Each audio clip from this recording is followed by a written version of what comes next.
Pengertian distribusi normal. Distribusi normal merupakan suatu alat statistik yang sangat penting digunakan untuk menaksir atau meramalkan suatu peristiwa yang sifatnya luas. Distribusi normal disebut juga dengan distribusi Gauss, yang dimana Gauss sebagai penemu persamaannya. Nah, untuk karakteristiknya sendiri itu ada 4. Yang pertama yaitu unimodal. Uni yang berarti satu dan modal yang berarti modus. Jadi dapat disimpulkan pada setiap distribusi normal itu hanya memiliki satu modus saja.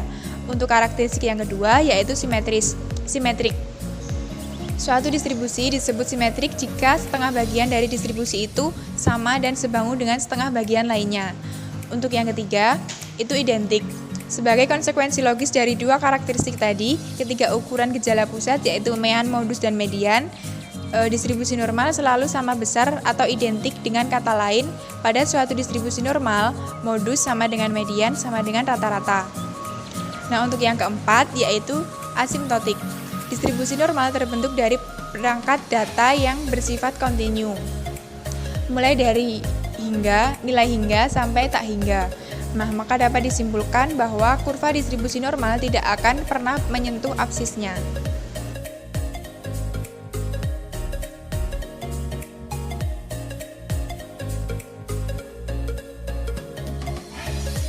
Di sini saya akan menjelaskan tentang distribusi probabilitas normal standar. Distribusi probabilitas normal standar disebut juga dengan distribusi Z karena hasil standarisasi dari distribusi probabilitas normal menjadi distribusi probabilitas normal standar disebut dengan nilai Z. Distribusi Z ini memiliki keunikan. Yang pertama adalah rata-rata atau mu-nya sama dengan 0, standar deviasi atau sigma-nya sama dengan 1. Distribusi Z dapat dicari dengan dua cara. Yang pertama adalah cara ordinat dengan rumus Y sama dengan 1 per sigma akar 2pi kali X min setengah X min mu kuadrat per sigma. Besarnya mu atau sigma pada kurva sangat berpengaruh. Apabila sigma besar maka puncak kurvanya akan rendah, dan apabila sigmanya kecil maka puncak kurvanya akan tinggi. Adanya perbedaan dalam mu atau rata-rata dengan sigma akan menghasilkan kurva yang berbeda pula. Yang kedua adalah cara luas. Kurva normal nilai serunya adalah 1 atau 100%. Yang berarti bahwa luas setiap belahan adalah 0,5 atau 50%. Dengan rumus Z sama dengan X atau nilai variabel dikurangi mu atau rata-rata dibagi dengan sigma. Untuk memudahkan perhitungan digunakan tabel distribusi normal. Cara penggunaan tabel distribusi normal yaitu dengan melihat pada baris dan kolom pada tabel tersebut. Baris terdiri dari angka 0 sampai 3 dan kolom terdiri dari angka 0,01 sampai 0,09. Saya mengambil contoh, semisal hasil perhitungan diperoleh nilai Z adalah 1,54. Maka kita mencari angka 1,5 pada baris dan 0,04 pada kolom. Yang hasilnya yaitu pertemuan antara keduanya yaitu 0,4382. Sekian, terima kasih.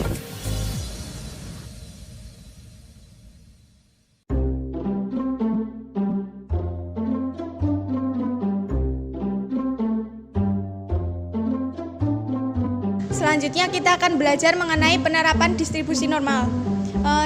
Penerapan dari kurva normal standar bisa digunakan dalam penentuan probabilitas atau peluang.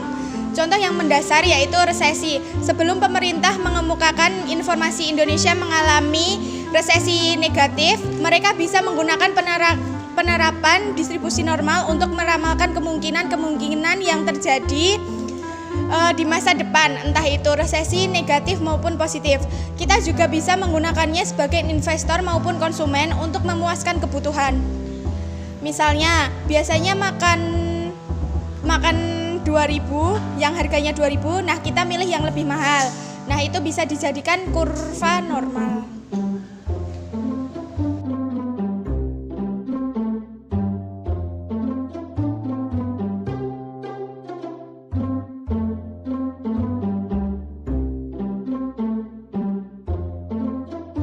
setelah mengetahui penerapan di kehidupan sehari-hari, kita harus mengetahui di contoh soalnya. Semisal dalam soal dipertanyakan, seorang perempuan itu ingin membeli produk perawatan wajah dan di swalayan yang tempat dia membeli itu terdapat 25 jenis produk atau merek yang berbeda. Di sini kita bisa mempertanyakan berapa peluang perempuan itu membeli produk perawatan dengan harga sekitar 60 sampai 70 ribu. Dengan rata-rata diketahui 60 dan standar deviasinya 70 ribu. Nah, karena yang dipertanyakan itu peluang dari 60 sampai 70 ribu, kita bisa menggunakan Z1 untuk 60 ribunya dan Z2 itu untuk 70 ribunya. Ini digunakan untuk mencari nilai Z, di mana nilai Z itu sendiri itu adalah rata-rata X dikurangi rata-rata dibagi standar deviasi. Nah, untuk nilai Z1-nya itu 60 dikurangi 60 untuk rata-rata dibagi standar deviasinya yaitu 65.000 yang hasilnya 0. Terus yang kedua Z2 itu 70 dikurangi 60 dibagi 65 yang hasilnya 0,15.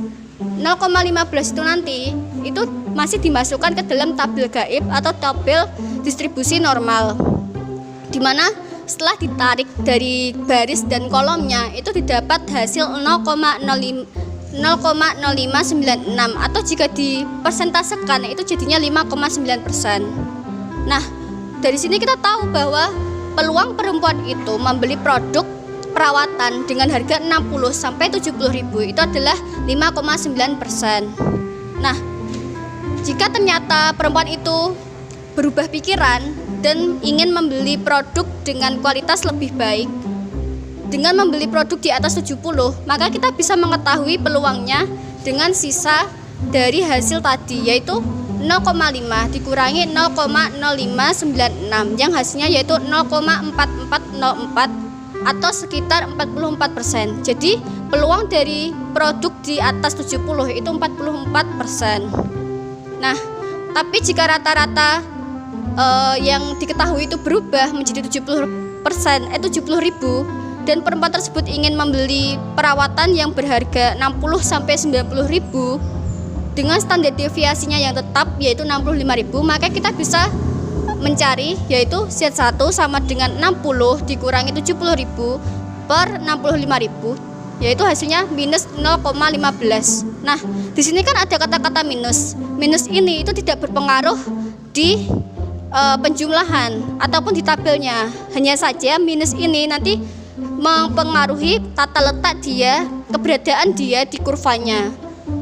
Terus yang Z2 itu 90.000 itu dikurangi 70.000 dan dibagi 65.000 yang hasilnya 0,30. Jadi tadi kan minus 0,15 itu kurang dari nilai Z dikurangi 0,30 hasilnya yaitu untuk 0,15 nya itu kan 0,0596.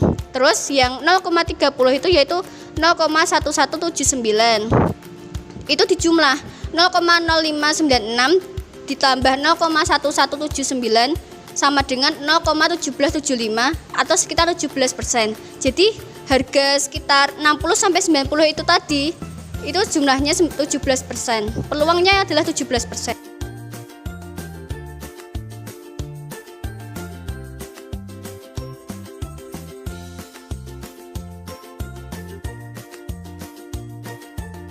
Selanjutnya, saya akan menjelaskan bagaimana cara menyelesaikan suatu persoalan distribusi probabilitas normal standar menggunakan Microsoft Excel dengan contoh soal yang sudah dijelaskan sebelumnya.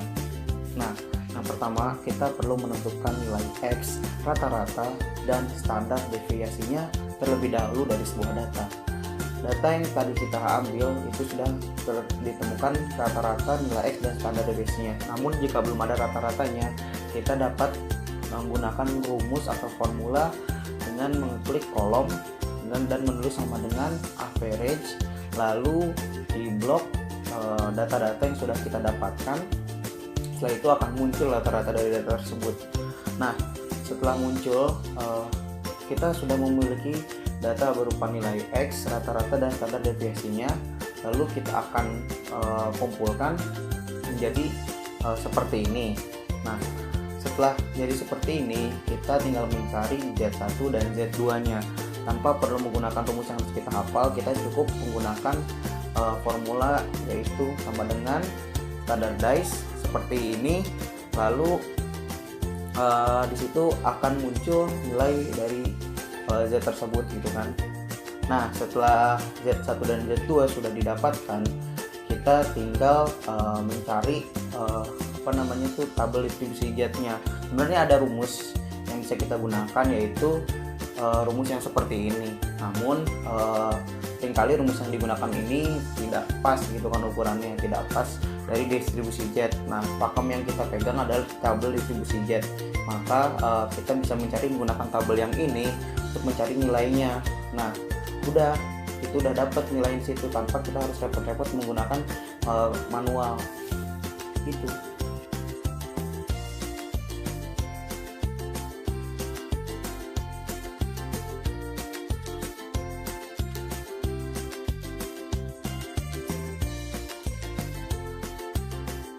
Oke, selanjutnya adalah distribusi binomial.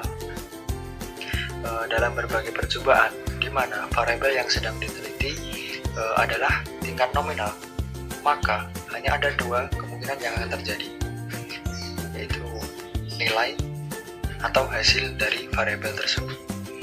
Misalnya pada salesman, itu dia pandai atau tidak pandai dalam menjual barang, dan juga pada anak lahir kedua, nanti jenis kelaminnya laki-laki atau perempuan, dan juga pada petani pada tahun ini berhasil atau gagal panen. Nah, sampel yang melibatkan variabel yang dapat diwakili probabilitas teoritis distribusi itu disebut dengan distribusi binomial.